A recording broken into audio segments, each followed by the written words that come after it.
What's going on, guys? It's Hi with the Upper Left USA, and this is the Feiyu AK4000, an electronic one-handed 3-axis gimbal. I've owned this gimbal for a few days now, and upon first impressions, this is the worst gimbal that I've ever tried. Again, I've only had this gimbal for a short period of time, so this video is not meant to be a full review. It's just me sharing some of my thoughts on the things that I've noticed about this gimbal in the short amount of time that I've had it. So let's first start off with some basic specs. The Feiyu AK4000 has a maximum payload of 4 kilograms or about 8.8 pounds, while only weighing a bit over 1.4 kilogram itself. While this number is great on paper, but let me tell you, I personally don't think that this gimbal and its motors can output anywhere near enough power to get to that advertised 4 kilogram max payloads, even when you go into the menus and adjust them to output more power to compensate for a heavier payload. So this is not my first electronic gimbal. I've had others in the past that by specs doesn't perform anywhere near the AK4000, at least in the max payload category. But with those gimbals, I sometimes throw a heavier max payload than they can handle just to see what would happen. Generally, the motors would get noticeably louder while the entire gimbal would rumble and vibrate as the motors struggle to handle the payload, and sometimes they would just crash and give up. This is a setup that I've been using on this AK4000 over the past few days, and it consists of a Sony a7R II, a photodiox Nikon to Sony email adapter, a Nikon 50mm f1.4 AIS, a Arca Swiss plate, and an Arca Swiss adapter just because that's my preference. This entire setup weighs about 2.5 pounds or about 1.1 kilogram, much lower than the advertised 4 kilograms or 8.8 pounds maximum payload, but you know what? This gimbal still makes the same noises, vibrations, rumbles, and even crashes as if it's being overworked by this payload. So let's do a little demonstration. This gimbal is currently off, so I'm just going to turn it on.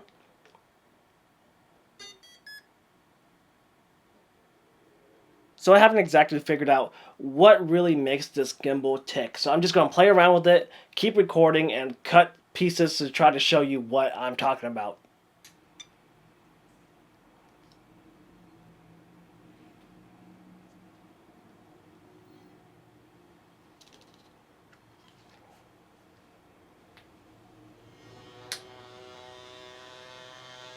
You hear that?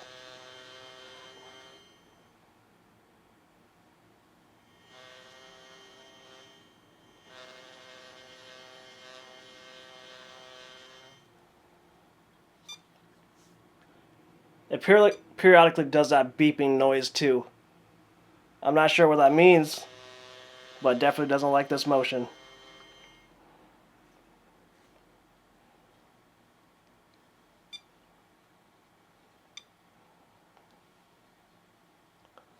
Definitely doesn't like it when I try to go in underslung mode, turning the handle to the side.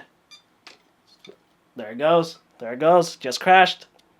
The funny thing is, when it crashes, it sometimes just flips the camera upside down like this, as if it's thinking that this is where the base starting position is, and you can still move the camera around, but, I mean, who would want to use the camera in this position? It's not underslung mode, you can't get low to the ground, you can't really do anything, it's just the camera flipped upside down.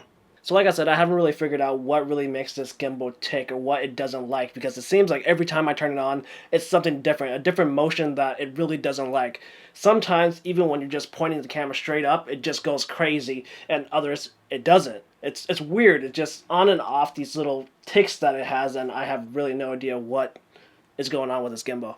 So one thing that I've noticed about this gimbal is that it really doesn't like to be moved in a large degree in really any axis. So let's say in the panning motion, left to right, if you're going a small degree, it works just fine. But once you start going far, it's just something that you feel. It's like going in a car over a speed bump. It's just a little resistant. You feel this bump going, and just stops a little bit and it bumps. It's just something that you feel with this gimbal, or at least my particular gimbal, and it's not very comforting and just really takes away from actual function and use of this gimbal. From my experience with this gimbal, like I said, it pretty much acts up on any axis. It could be your pan, your roll, your tilt. You just never know. The only thing that I kind of know and would say that I know is that if you leave it straight dead on like this, it works pretty much perfectly. So if you want a gimbal that only points forward, this one does pretty well. Next, let's talk about the LCD touchscreen that Feiyu calls the spiritual window. This is supposed to be a game changer, the first gimbal with a touchscreen that allows you to change the gimbal settings, but more notably, the camera settings. Now, I personally use Sony cameras, and I found out that this gimbal can control little to nothing on my Sony cameras. The AK4000 comes with a variety of cables which you use to connect your camera to the gimbal, and this allows the gimbal to have access to your camera settings.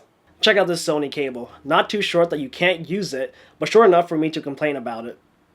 Prior to buying this gimbal, I contacted Feiyu to see if this gimbal could actually change the settings on a Sony camera, because Sony cameras are notorious for being not very well supported by third-party products. I was told that it would be able to with Sony A7 and A9 cameras. So far, the only thing that I've been able to control on my camera with this gimbal is the shutter for still photos. I can't start and stop recording, I can't change the ISO, I can't change the exposure comp or the white balance as supported by this gimbal. I don't know if this is a firmware thing and in the future they can add support for more features with Sony A7 cameras, but at the moment, like I said, the only thing that I can do is take still photos with this gimbal. Being able to change the camera settings without actually touching the camera would have been a lifesaver. But because none of the functions work with my cameras, this touchscreen becomes little more than a gimmick. So at this point, I don't have much good to say about the Feiyu AK4000. It doesn't function properly as a gimbal, and its biggest selling point in the touchscreen is close to useless, at least in my case. The gimbal itself seems to be very well made, but the internals and the software driving it is a bit disappointing. I don't know if the issues that I am facing are software based and can be fixed. I don't know if I received a faulty product. All I know is that at this point, the Feiyu AK4000 is the worst electronic 3-axis gimbal that I've ever tried, and it is not one that I can really recommend. I hope you guys have liked this video. If you did, give it a thumbs up, share it around, comment down below with any thoughts or questions you may have. Don't forget to subscribe to this channel for more content. Thanks for watching, and I'll see you guys in the next video.